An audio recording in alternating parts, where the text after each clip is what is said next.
Welcome to the ninth episode of The Order. This video will cover the African theatre of World War I from 1914 to 1918 and the collapse of the German colonial empire. Before we talk about the World War, we actually have to go 100 years back, in 1815. Africa hasn't experienced the full force of colonialism yet. Napoleon had just been defeated at Waterloo, and the European nations had developed a successful system which would keep the great powers in a balance and at peace. Several decades later, the Europeans would begin to colonize Africa and would bicker over territories. Thus, the Berlin Conference occurred in 1884 to 1885. Ideas such as Middle Africa and Rhodes Colossus sprung up which wanted the British and German colonies to be gigantic. The German government would ignore these ideas, with Otto von Bismarck declaring that colonization was a waste of time and he hated the idea of a scramble of Africa. Nevertheless, the scramble occurred with several European nations such as Germany, Britain, Italy, and even Belgium having their own sections of Africa. By 1914, all of Africa was colonized, besides Ethiopia and Liberia. At the time of World War I, the Germans had 4 African colonies. Those were Southwest Africa, modern-day Namibia, German Cameroon, modern-day Cameroon, and several more African nations. German Togoland, modern-day Togo and Ghana, and finally, German East Africa, modern-day Tanzania, Burundi, and Rwanda. Anyhow, with an Austrian duke being shot, the World War had begun. During the opening months, the colonials agreed not to attack each other, to not weaken the colonies. This couldn't last, and the Brits began raids and blockades against the colonies, plus the occupation of German colonies in Asia. We'll cover the African theatre in individual years, starting with 1914. We'll cover each area from the beginning of the war to the end of it. For example, we'll talk about North Africa from 1914 till 1918, then West Africa from 1914 till 1918. Firstly, we'll start at the northern tip of Africa, Morocco.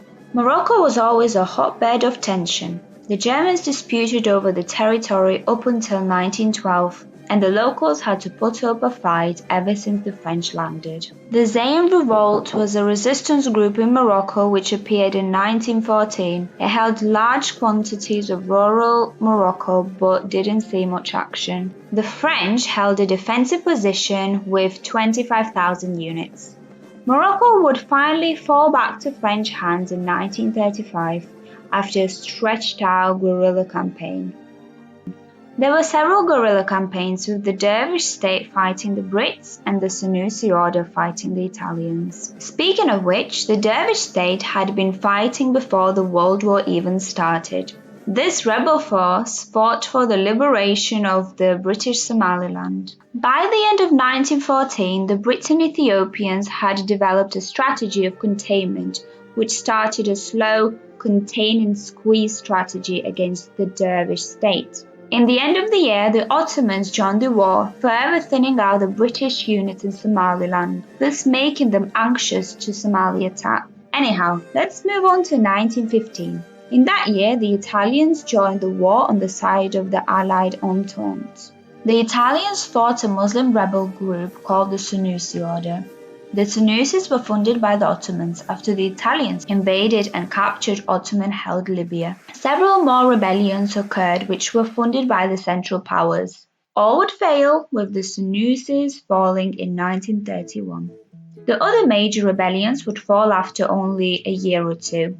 Let's move on to 1916, where we'll talk about the Darfur Rebellion. The Sultanate of Darfur used to control most of the modern-day Sudan. However, due to British expeditions, the Sultanate was reduced to the remote northwest. In 1916, the Brits began a swift invasion.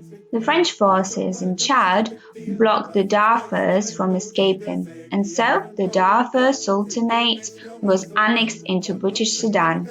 In the following year of 1917, not much happened, other than the capitulation of several minor rebels, such as the Darfur Revolt in Libya or the Volta Bani War in Burkina Faso. Finally, 1918, the World War had ended, but that didn't change the fight for North African independence. Nevertheless, the rebels failed with the dervish state falling in 1918. Anyhow, let's look into West Africa and how the German colonies fell.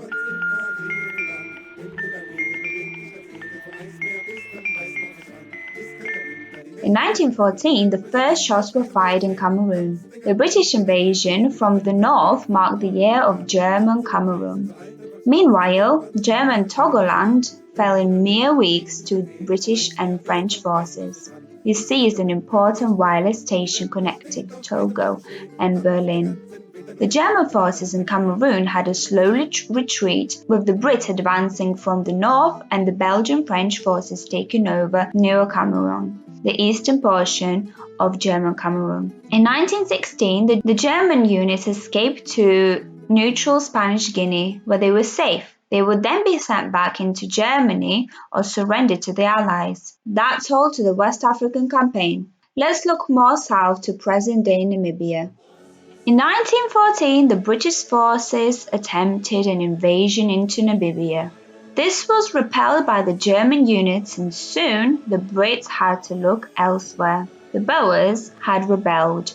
First of all, the Boers were Dutch descendants in South Africa who had to flee inland due to the British Empire.